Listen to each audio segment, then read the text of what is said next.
And I believe we are live. Good evening, good afternoon, and good morning. This is Connor Healy with the Unplugged podcast number 51. I can't believe we've already reached 50 episodes. My partner in crime and fellow legend, Callum Hock, is on holidays tonight with his family in the beautiful Blue Mountains. And we are very lucky to have a living legend and I think one of the most high profile quiet achievers in the coaching world. Uh, Founder of Noble Manhattan, Mr. Gerard O'Donovan, who's zooming in all the way from southern England today. Gerard, such a pleasure to have you on the Connekt Unplugged podcast this morning, this afternoon. Thank you very much for joining us. Oh, it's my pleasure, Connor, and thank you for having me. It's a pleasure to be here. Absolutely. I down here on the southern hemisphere, on the southern island of the world, Noble Manhattan, I think, has a huge name in America and in Europe. Down here, could you share a little bit about Noble Manhattan and where you are in the world? And Hmm? I mean, this is a big question, but what has been one of your secrets to maintaining such a strong position in the coaching world with Noble Manhattan? Sure. Well, we've been going now. This is our 25th year, and we are, as you know, a coach training school. We Hmm. have something like 20 completely separate coach training programs. Um, and we train people to be, you will know the phrases life coach, executive coach, team coach, manager coach, parenting Hmm. coach, and so on. You're right. Although we're a worldwide brand, we actually have almost no representation at the moment in sunny Australia. We have offices right now in 26 countries worldwide, but not down there in the Southern Hemisphere. Why is that? Well, we it's a good question. We've never done any marketing to attract partners. Got it. We we work with what we call master distributor partners Okay. in 26 countries worldwide. We've just opened up in Nigeria. We've just opened up in Japan about 4 or 5 months ago. Um, and these people have generally approached us, and Hmm. we've developed a strong relationship, a strong bond. We've got to Hmm. know them and got to like them. And then we have formed a partnership where they would represent us in their particular region and language. We actually Yeah. deliver programs in 8 languages worldwide right now. Fantastic. I mean, I've been in the coaching world for 21 years, predominantly, obviously, in the southern hemisphere here. Uh, Noble Manhattan has been around for 25 years, Mhm. and I think on the last stats that I read through your website, you've trained over 30,000 coaches, which is insane.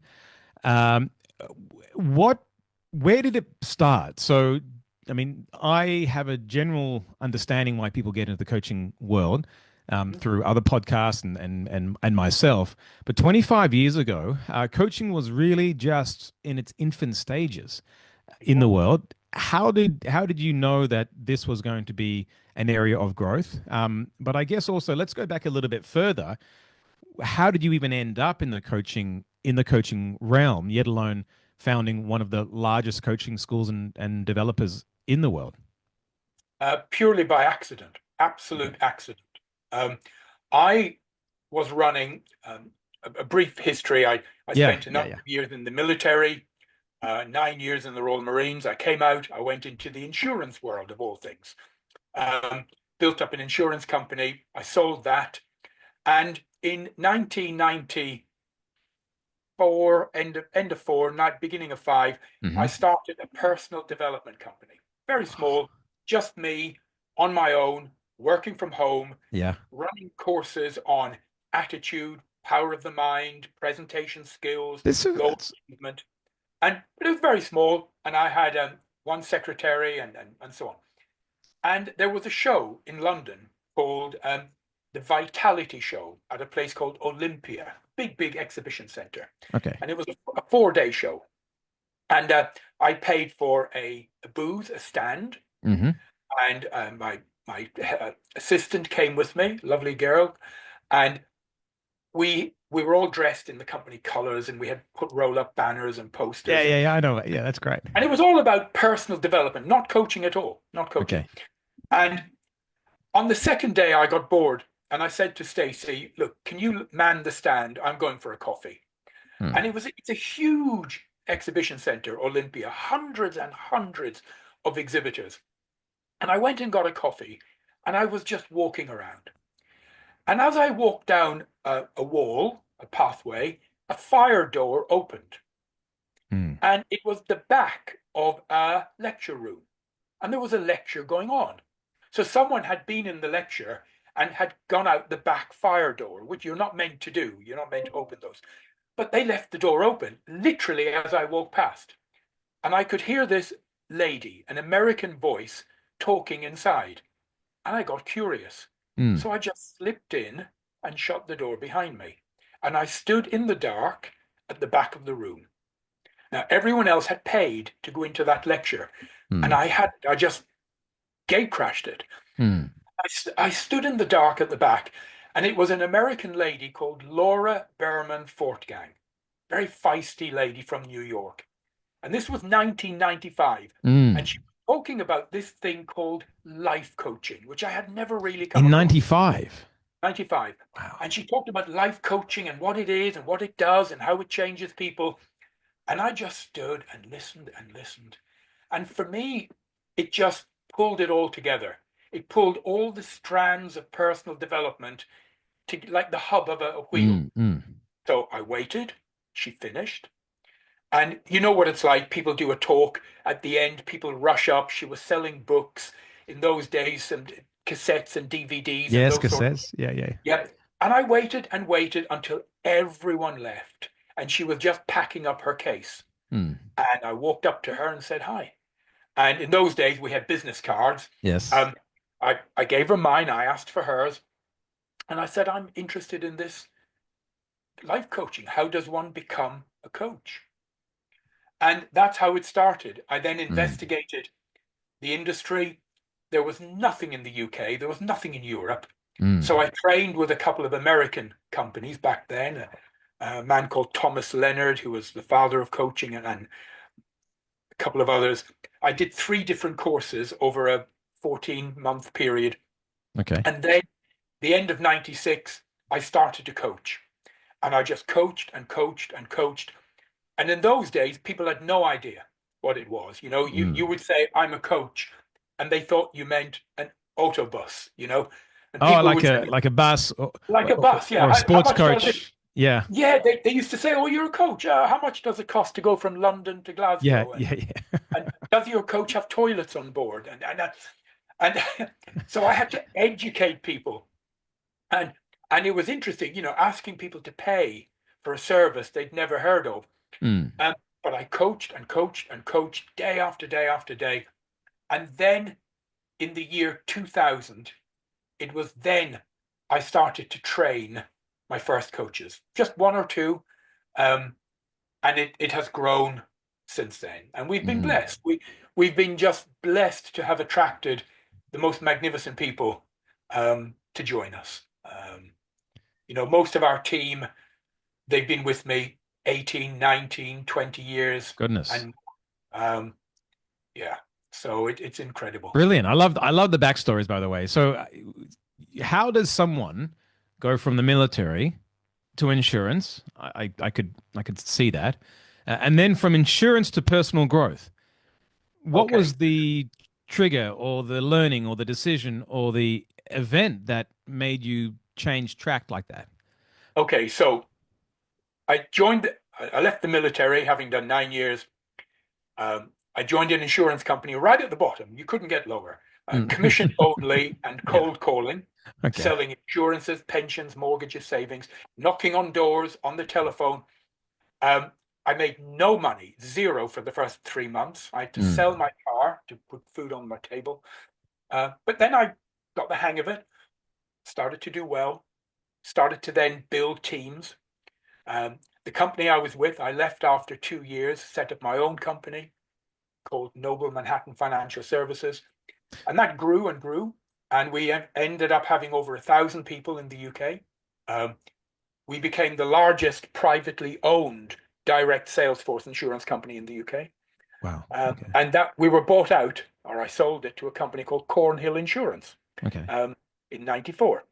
Now, although I enjoyed it, well, I did, and I didn't enjoy it. I enjoyed working with the people. I enjoyed helping the people to move up, becoming team leader, senior team leader, So branch the growth manager. that came, And yeah. I love working with the people. I didn't particularly love the products, selling insurances and pensions and so on. Mm. So when I left and I sold my business, I wanted to do something that worked with people and helped people to grow. So that's why I set up what I called Noble Manhattan Personal Development, just running courses on attitude, power of the mind, belief systems. I And hadn't where become did you? a proper coach. So two things. Noble Manhattan. So that's not a new. That wasn't created for your coaching business. That was. Oh, So where the did that name. come from? Yeah. Well, years and years ago, when we set up the financial services business, my wife and I, we just sat at our kitchen table with a pot of coffee. I got a sheet of paper and we started writing names and drawing lines between them. And I knew I wanted a name that sounded professional.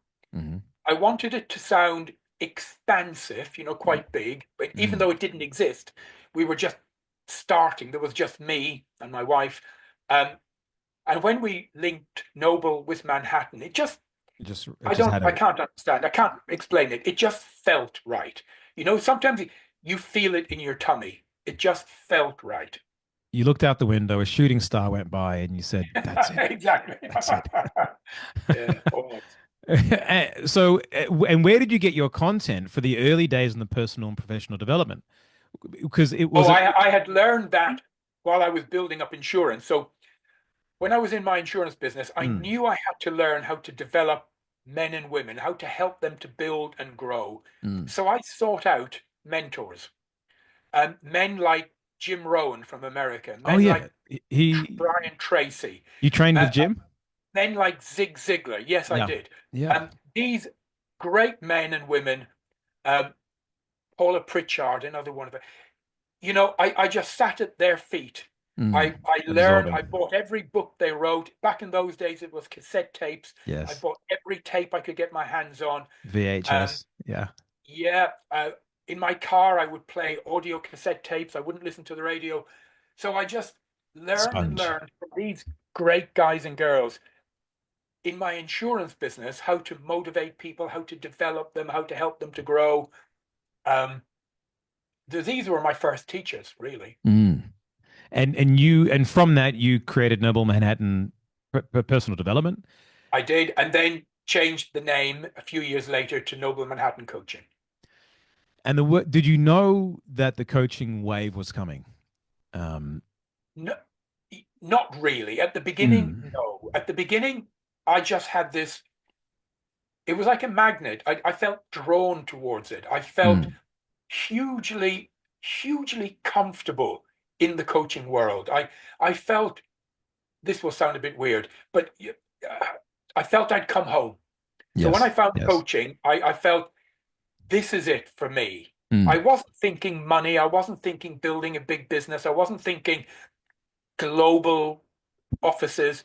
I just thought, this is it. This is the method, the technique, the process that I can use to help people to grow much more effectively than what I've been doing up to now.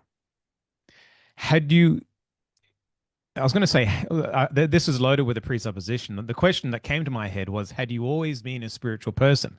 But I guess I need to ask, were you a spiritual person growing up? Because what you're describing in terms of having a calling and being drawn to it, it does err on the side of having a spiritual pathway that you've gone towards.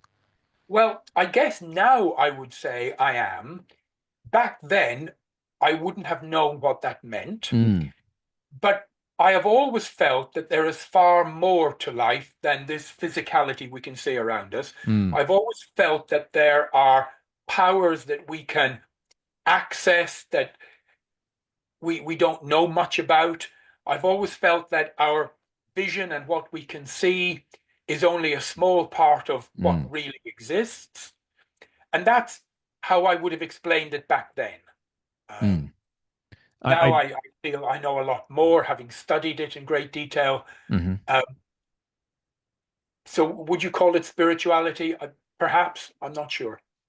And before you were in the army, where did you grow up? Okay, so I was born and I grew up in Southern Ireland, a small Okay. town called Bantry, Okay. a very small town, about 4,000 population. My father was a fisherman. We were very poor. I mean, Hmm. very. And then my father died when I was 11, Mm. unexpectedly with an illness, Mm. and I had to go to work. So I started my first work when I was 11, because I had a mother, I had a young sister, very young. She was only about 2, and there was no money coming into the house. And in those days in Southern Ireland, there was no such thing as social benefits. Hmm. You know, Okay. So you yeah, had to work. if you didn't work, you didn't eat. It Yeah. was that simple. Yeah. And what did you do Well, I had 3 jobs.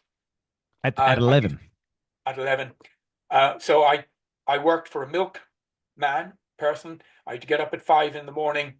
I would go out delivering milk, come home at about 8. My mother would make me porridge for breakfast. Then I would go to school, Hmm. uh, go to school all day. In the evenings, I delivered newspapers for a local company through Hmm. doors. Hmm. And then at the weekend, I worked in a clothing store, um, basically helping with stock taking, sweeping, cleaning, Yeah. that sort of thing. So I did that every weekend. And how long So did you do morning, that for? evening, weekend.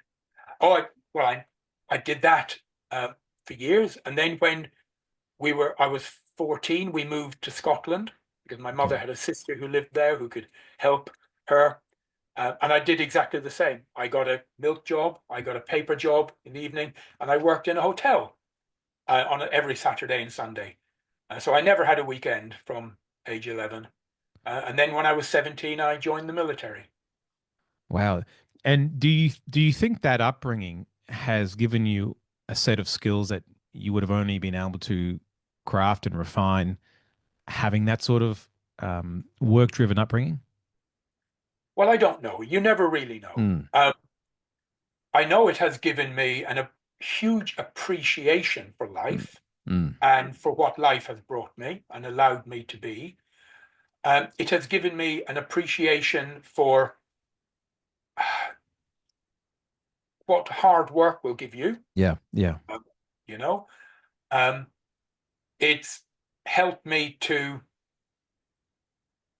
understand the importance of hard work and focus and Hmm. never to take anything for granted. Mm. And when you joined the military, you were there for 9 years.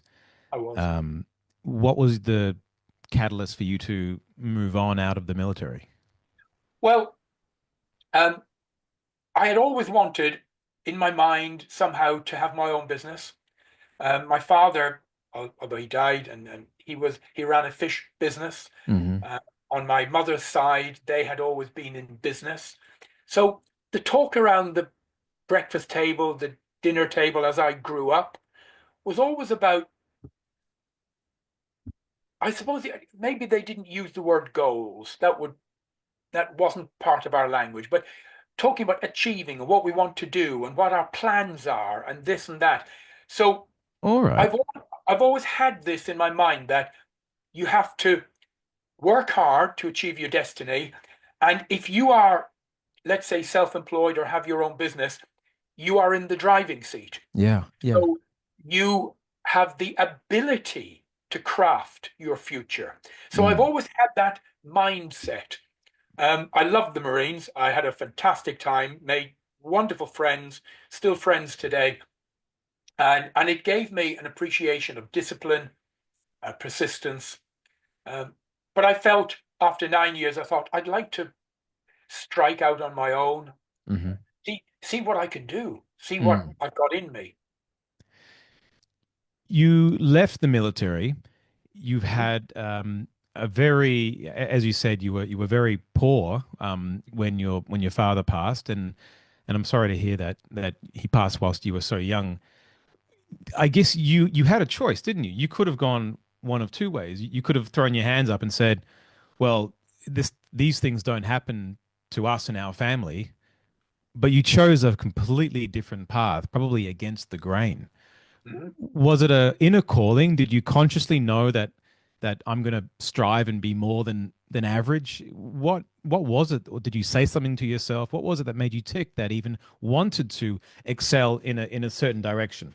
Yet alone coaching, but I guess before it was coaching, I'm sure you had this, as you said, a belief. You were talking about goals. You had no idea maybe where you were going, but you had some sort of drive within you to to go. I have, and I don't know exactly where that comes from, but I've always felt that I need to be in the driving seat of my own life, of my own future. I've always felt that I need to take responsibility for what happens to me now and my wife and my children and in the future, that I shouldn't leave it to other people. Now, whether that's right or wrong, I don't know. And you've But I've you've had this felt that. since you were young. I You've believe so. I've always felt that drive to to look out. We have a phrase I teach our people, hmm, especially the business people I work with. I say, no, look up and look out. We don't get blinkered. Look up, look out into the world. See what's there. See the good things. See the threats that are coming. See hmm. what's happening. See what you can be. To be all that you can be. Um, I'm so yeah.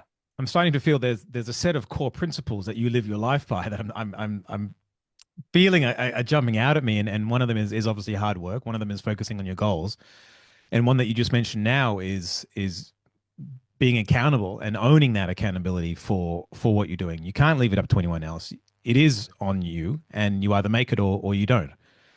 And this is what I love to understand the thinking behind, because I'm sure there would have been some days where you question if you were on the right path, or you question, should I be doing this?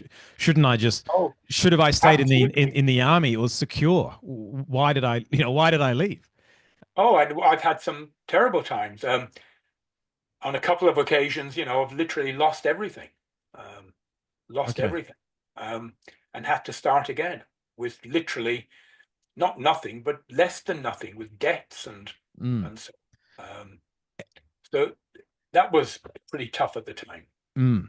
A lot of our listeners and community members are entrepreneurs or they're employees, and they have a business that they would like to build up to be a full-time business. Um, what insights could you share with them? Because it's not always roses. A lot of when you see the Olympic athlete on the podium with the gold medal, I think it's easy for us to forget the 10 years that they spent getting up at 3 o'clock in the morning and in order to Yeah. get there, and the discipline and the diet and the discipline in the routines, and how boring it could be at some times. But it's what is it that that kept you going? Not only kept you going, but has helped you create a name, a huge name, and a huge organization in a very progressive industry.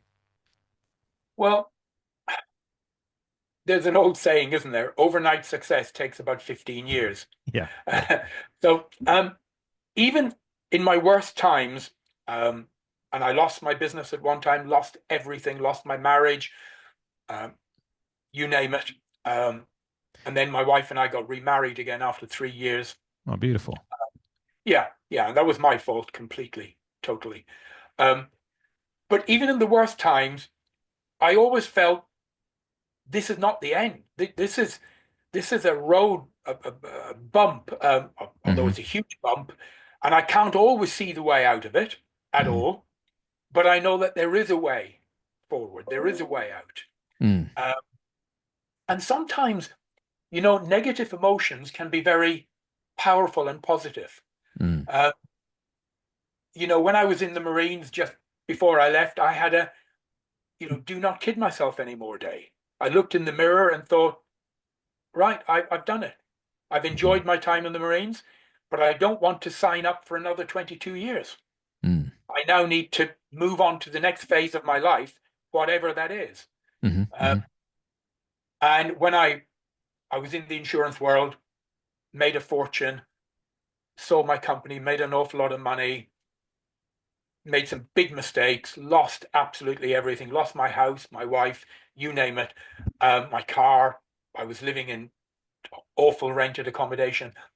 And then I had What did you again, learn? I mean, obviously, we often make the bad mistakes once because we learn from them.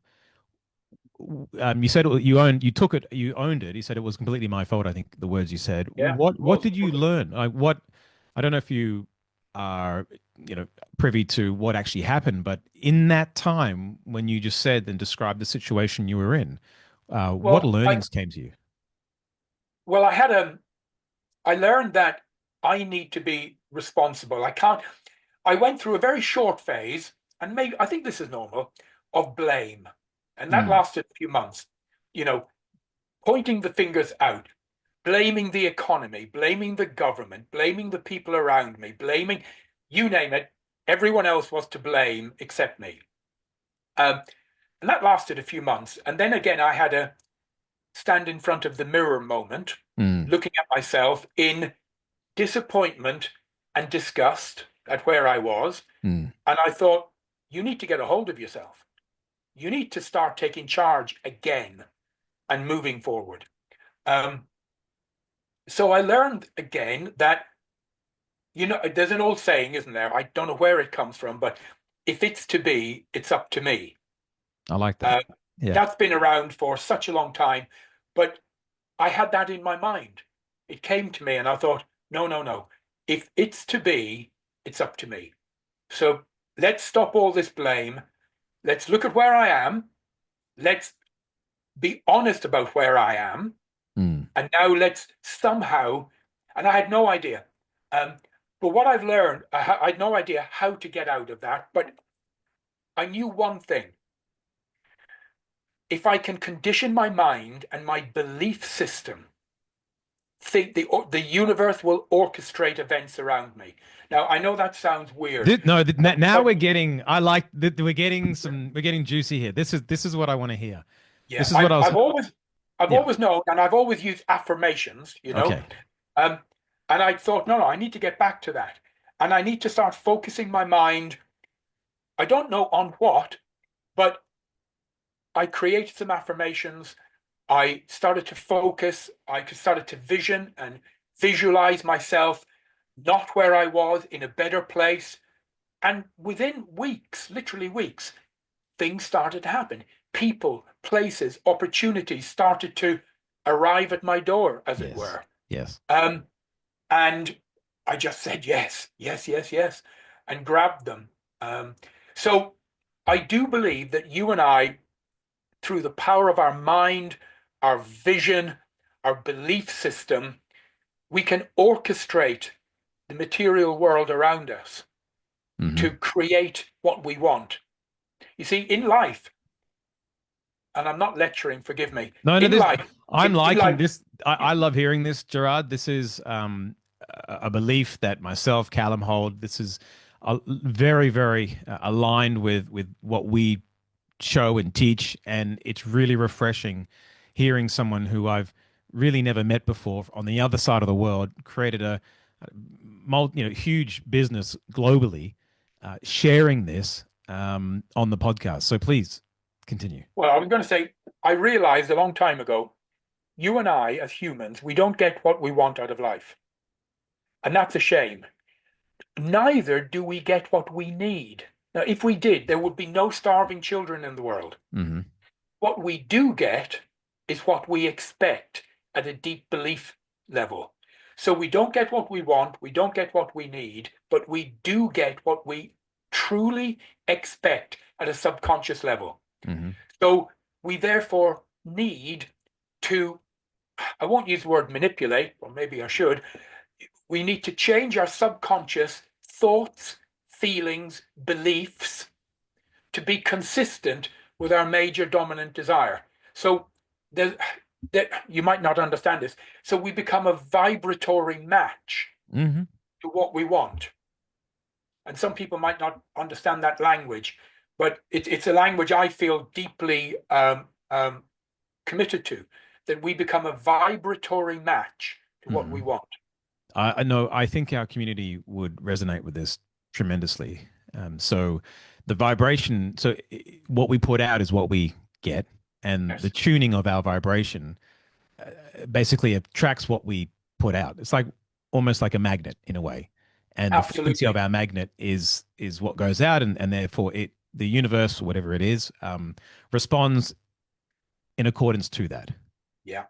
And you've all heard, and you've heard the saying, you become what you think about most of the time.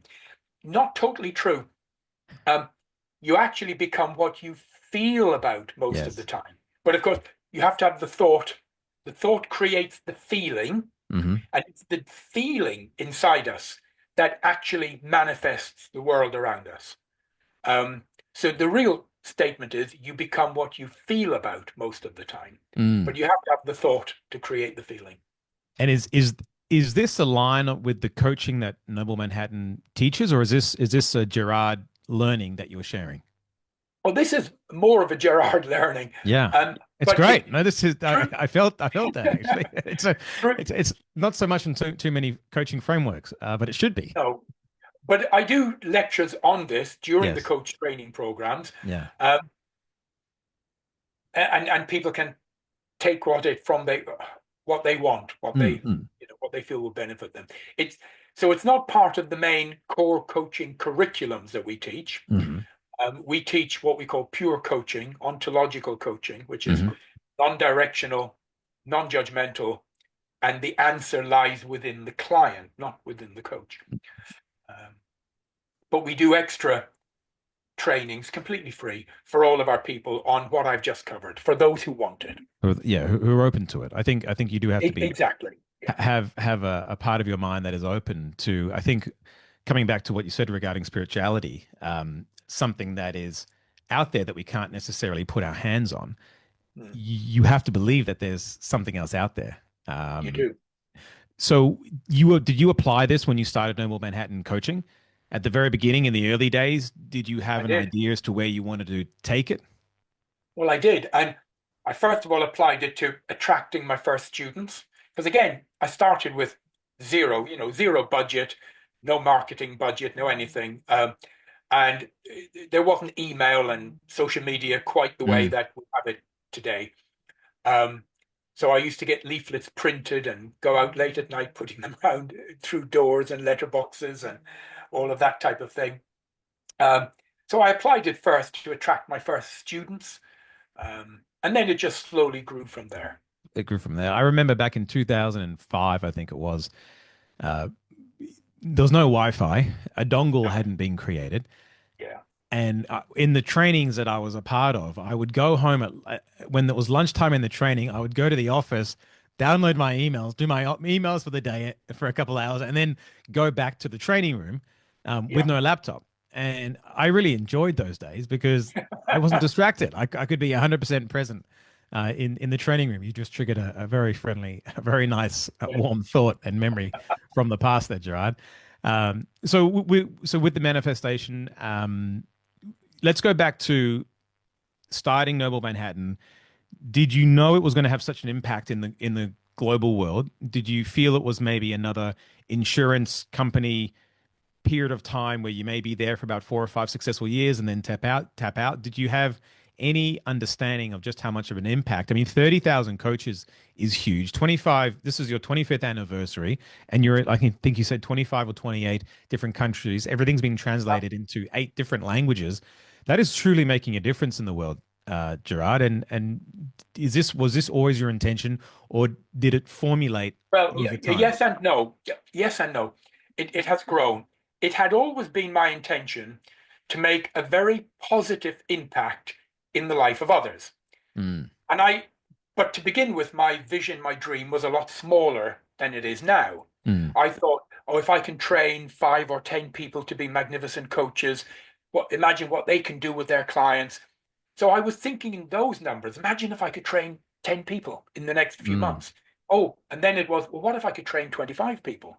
And mm. then, and it has grown. Um, there's some very interesting mathematics out there. Um, again, I don't want to either bore you or scare your audience away, but coaching I feel that the universe provides what it needs at different times of Hmm. evolution. Coaching is a relatively young industry, Yes. really. Started in the not sports coaching, but what we call life personal coaching. Started in the mid to late 1970s, and Thomas Leonard was one of the fathers of coaching, and he coined the term life coach. Um, so it's a relatively new industry. But I happen to think coaching is one of the most powerful interventions that we currently have. Hmm. It does it does things that therapy and counseling and all of these do not do. Hmm. And here's just a couple. Number one, it empowers people. It gives Mm. people back their own true power, and it gives them courage. It gives them strength. So that's so important. Another thing it does is to do with values. We as human beings, we come into this world pure and fresh and untainted and with very pure values. Mm. And then as we grow, we take on the values of our families, we take on the values of our school, our teachers, our community. Then we go to work, we take on the values of our company, and we take on values of Hollywood through films and social media. And our own values get pushed to one side. And we take on all these other values, which causes all sorts of mental health issues and confusion and so on. But coaching helps people to get back to their true core values, what they really find helpful, beneficial, and truthful to them. And when that happens, people change. Mm. They change in a magnificent way. Um, Suddenly, decisions are not that difficult. You know, when you have a decision to make, you hold it up against your core values. Does it Mm. fit with them or doesn't it? Yes or no? Um, it gives you the clarity of thought. It gives you precision of thought, and it gives you strength and courage to follow your values. So It's I almost, could go on, but I, coaching does many things. I bet. So it's sort of like your North Star in your life. Mm, very much. And You mentioned no, pure values. What are pure values versus inherited values okay, so or we come into the world with a number of, it's like fears. I'm going off at a tangent. no, You know, you're a good. young baby only has two fears, a little baby, fear of falling, fear of loud noises. Hmm. All of the other fears we learn, fear of rejection, fear of failure, fear of success. We learn those Mm. so we can unlearn them. Our values, we come into the world filled with love, care, compassion, and some of us, many of us, we lose that or they get diluted as we grow up through life. Mm. And we get taught, there have to be winners and losers, and for you to win, others must lose. All of this terrible language. Coaching helps us to get back to Yeah. our true core values, you know. Um, and the wonderful thing is, through a process of osmosis, if you can help an individual through coaching to Hmm. become um, whole again, shall I say, they have an influence in the people around them. Hmm. Hmm. Um, you know, if you look at the work of Bruce Lipton and Hmm. Biology of Belief and many others, Greg Braden and so on, you know, what you think and how you feel without you actually even saying anything has an effect on those people around you. Look at the work of the Heart Math Institute in Heart math, America yes, and yes. so on. You know, the way you feel can influence people around you. Um, so if a coach can help an individual, Hmm. then that individual will impact the people around them just by virtue of them being. Osmosis, yeah. Yeah. So, you know, we can help to change the world if we can train thousands upon thousands of magnificent coaches, they can help tens of thousands of clients Hmm. who will then impact their family, their friends, their relatives, Millions, their colleagues, millions. and it just spreads out. So has this been part of your drive to make a difference in the world? Do you have a personal vision for yourself or a personal I do. motto or saying? I do. I have a belief that we could create a paradigm shift. The world is in a funny old place right now. Um, there are waves of aggression and violence sweeping the planet, Mm, unlike anything we have ever seen before. Right. mm, However, on the other side, there are waves of awareness sweeping the planet, mm. unlike anything we have ever seen before. Yeah. And both of these are rising at what we use the expression a quickening pace. Yeah. And coaching lives on the side of awareness, you know. Um,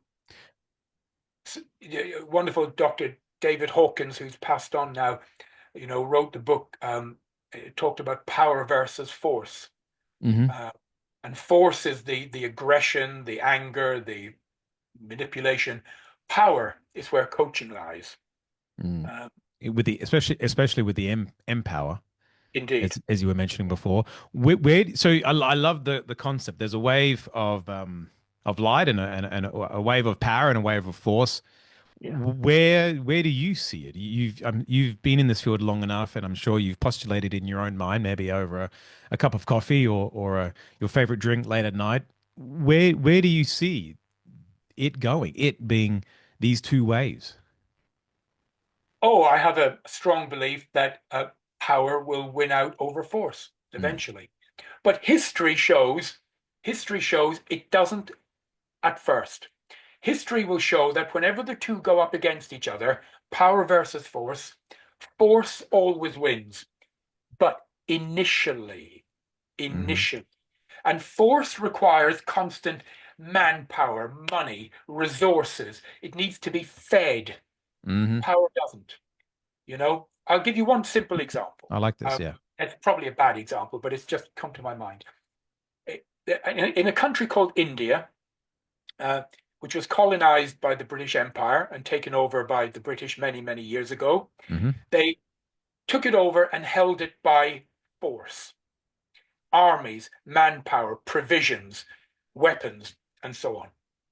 And then along came a little man Mm. weighing, weighing almost nothing, weighing about 40 kilos.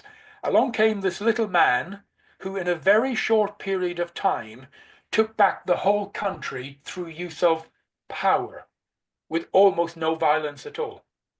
So, probably a bad example, but It's a great example, and I'm when you said India, that's exactly, and when you said it was controlled by force by the British Empire, and I immediately thought of Mahatma Gandhi, yeah, who the author who coined these two phrases, the force and power. What was his name? Her name?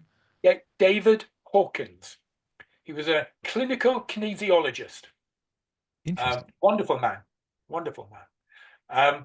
He's passed on now a few years Hmm. ago. Hmm. But he wrote many books, but one is uh, Force versus Power. I'll check that out.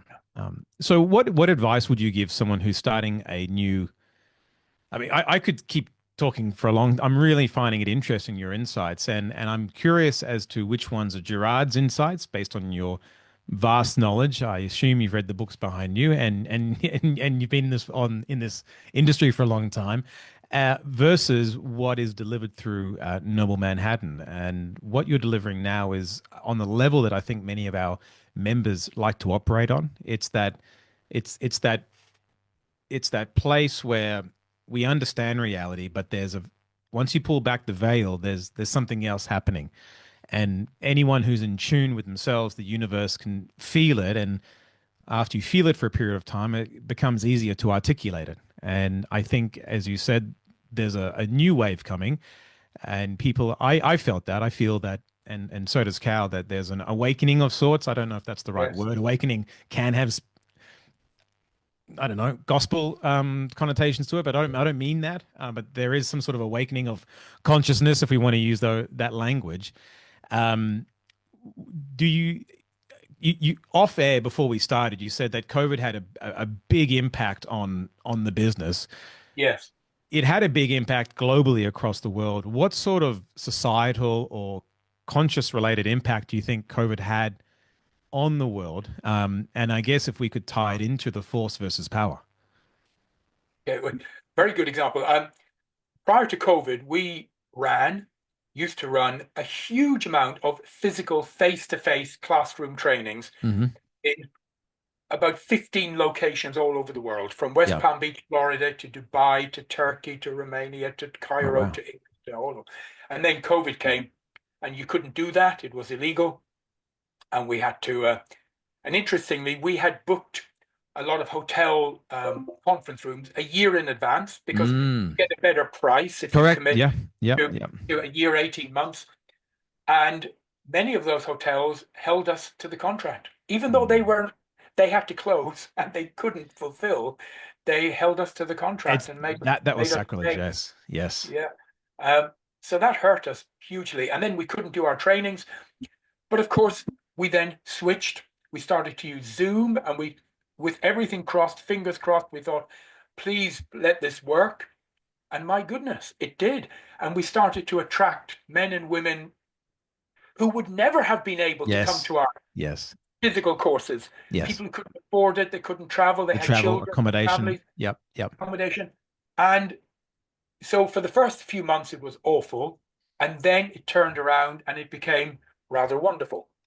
Um, but COVID was a great example of, and we're getting political here, that of many countries, uh, politicians using draconian force Hmm. to control a population. Hmm. Um, and we saw some incredible examples of that. Yes. Um, and very few people had the strength of character and the courage to stand up against it. Hmm. And many of the ones who did were castigated and Yes. uh, cancelled and so on, you know? And it took a lot of strength because you knew you could lose everything. Mm. Your government would just take away everything you've got if you stood up against it. But some of us did. Mm. And we said, no, this is not It's not right. okay. This is not the way.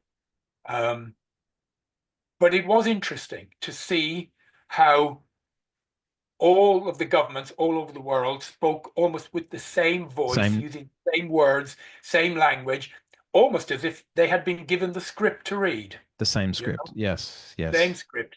And my goodness, they locked people down, they put them in camps, they did all sorts of terrible things. Mm. Uh, so that was a good example of force, Of course. the terrible force. But out of it has come an increased awareness. Now there are Mm. even more people who are aware that there is something more and that maybe they were not given the right information. Maybe they were not told the truth and Hmm. so on. So Yes. it has had a rebounding effect. And when you push people down, they will rebound and they will come up with a greater strength, With a vengeance. with a vengeance, even. Yeah. So, what does this mean for the coaching industry? What does this mean for Noble Manhattan? Well, the coaching industry right now, from figures I've been given recently, from PwC, PricewaterhouseCoopers, if they do a Hmm. worldwide survey, coaching is now the second fastest growing industry in the world. Second Mm. fastest. Wow. Okay. Behind number one will be no surprise, it's IT. You know, IT. Yes.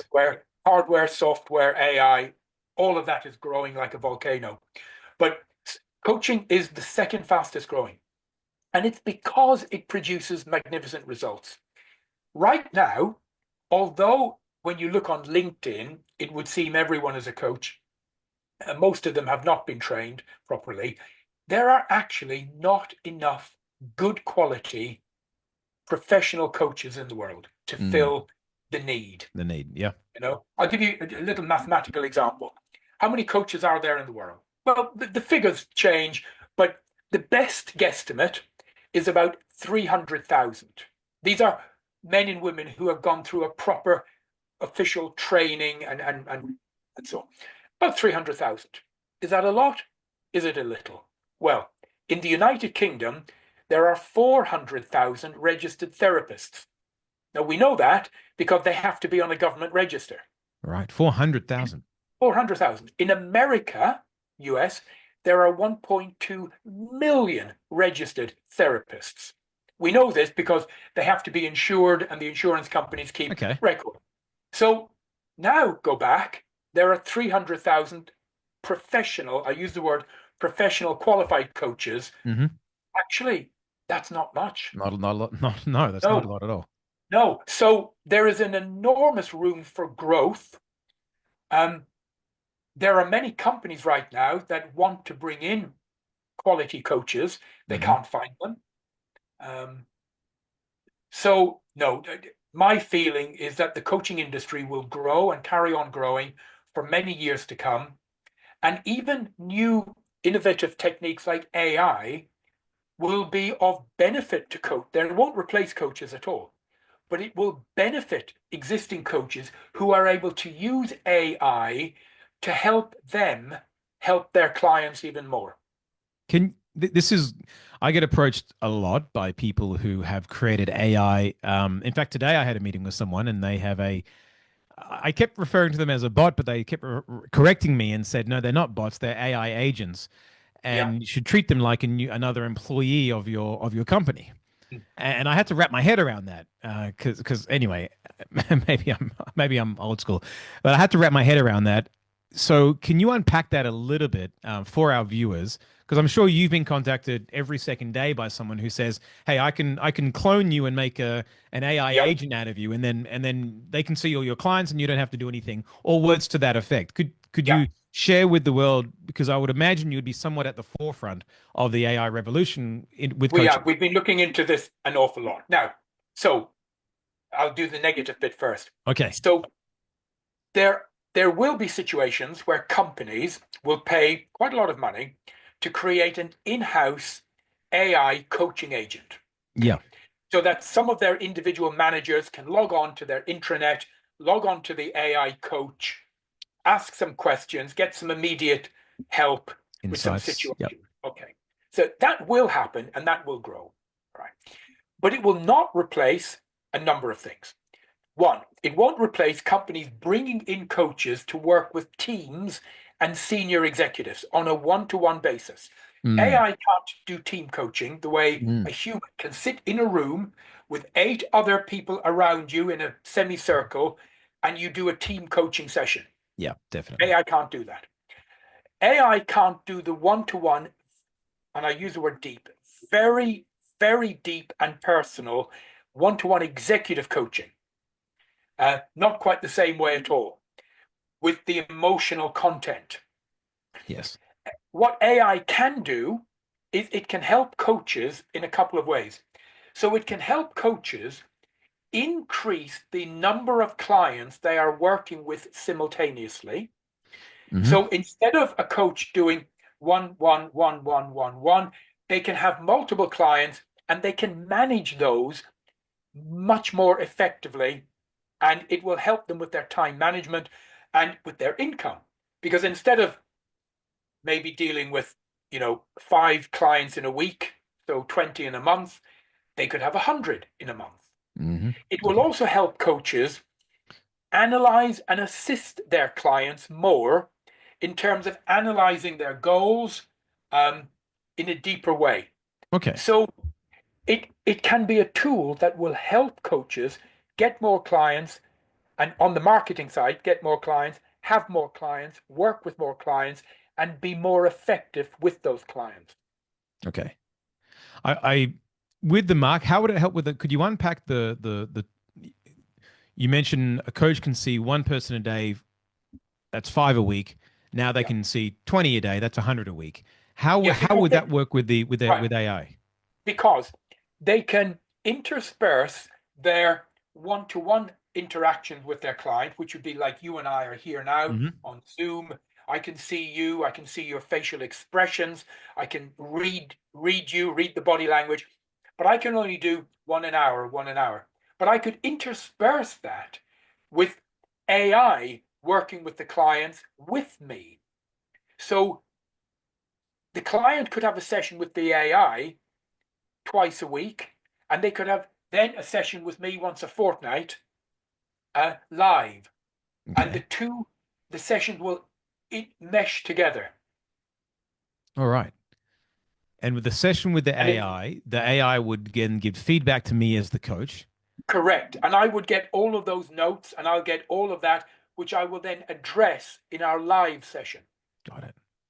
Okay, this is fascinating and very, very progressive. I love reading the Harvard Business Review. I enjoy reading that. And I was reading a piece on AI used in human resources, and they did some studies, and people were very happily, or they were very happy to receive positive feedback from an AI agent about their work, but they weren't very happy to receive negative feedback from an AI agent because of their work. And the reason Yes. behind it was because they felt that AI at the end of the day, it's pre-programmed, Mm. and people don't like to have constructive negative feedback most of the time. So when they receive it, they felt, well, this is just pre-programmed and I didn't fit the mold that you gave it. But I'd Yes. like to justify that I did do a good job. For example, I want to talk to a human because it came down to they felt that they had more of an influence of the end result talking to a human than they did an AI bot, which is uh, I thought very, very interesting.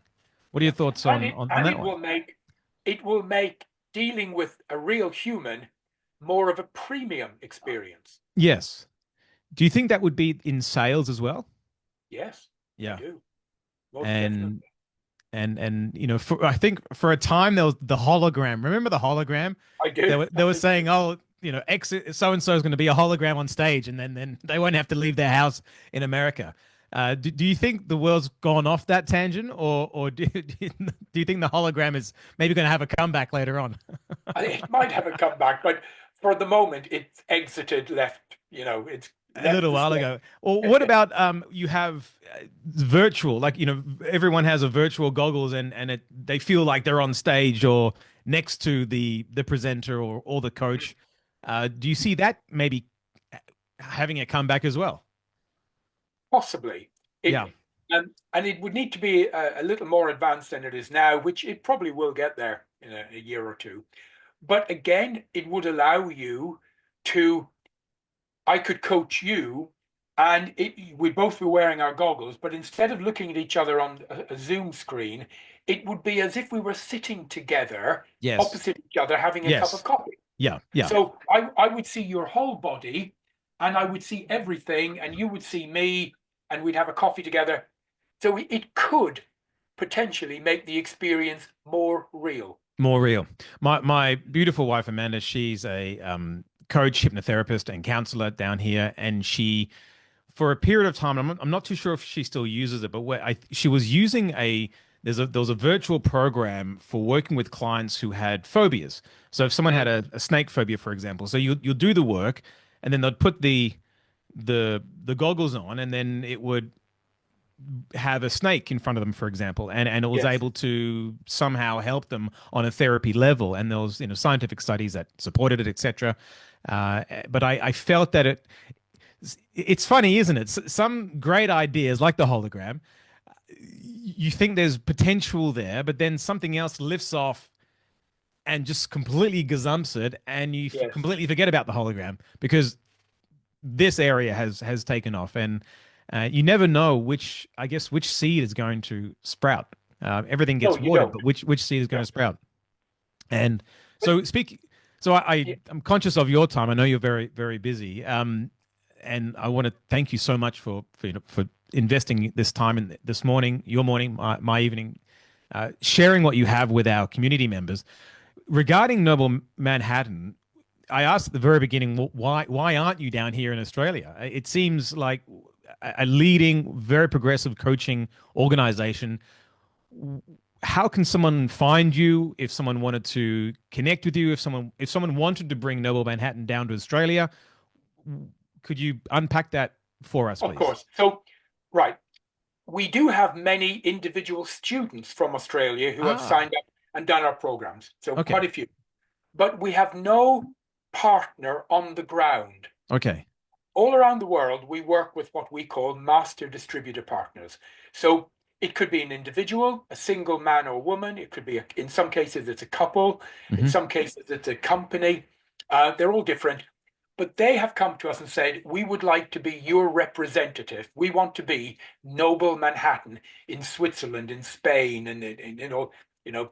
So we would talk to them, and they would then, we would brand them.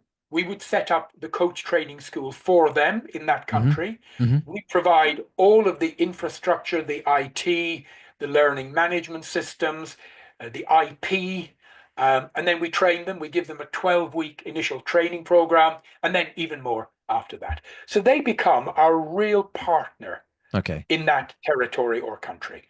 Um, It's not a franchise, just to, no, it's not a franchise. No, I've always felt franchises are hard. They're tough, tough on the franchisee. They're yeah, unforgiving. yeah. Actually, that they Okay. are. They really are unforgiving. Okay. Uh, Targets and so on.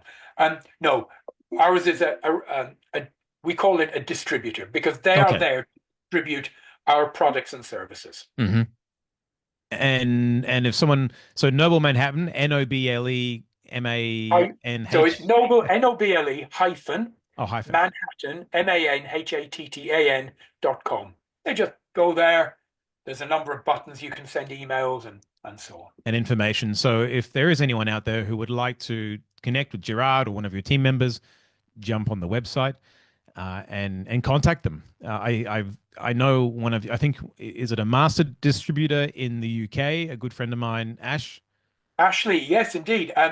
We had a master distributor, Ian, who was with us for 20 years. Ian retired, and Hmm. Ashley um, stepped in about a year ago, and he is our master distributor now in the whole of the UK. Lovely guy. And coincidentally, this is a bonus, he lives in the same town as me. So that's that's Oh, not really? normal. So he's It's, yeah, literally just down the road from you right now. we actually meet for coffees. Yeah, Right. That's brilliant. yeah. Good.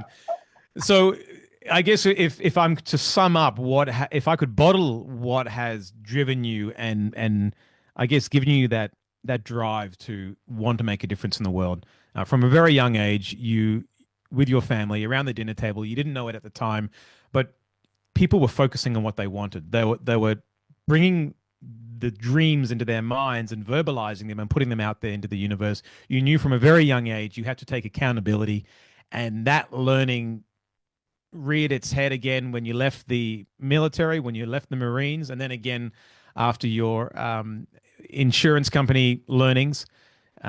Take massive action, and what you put out is what you get in terms of frequency.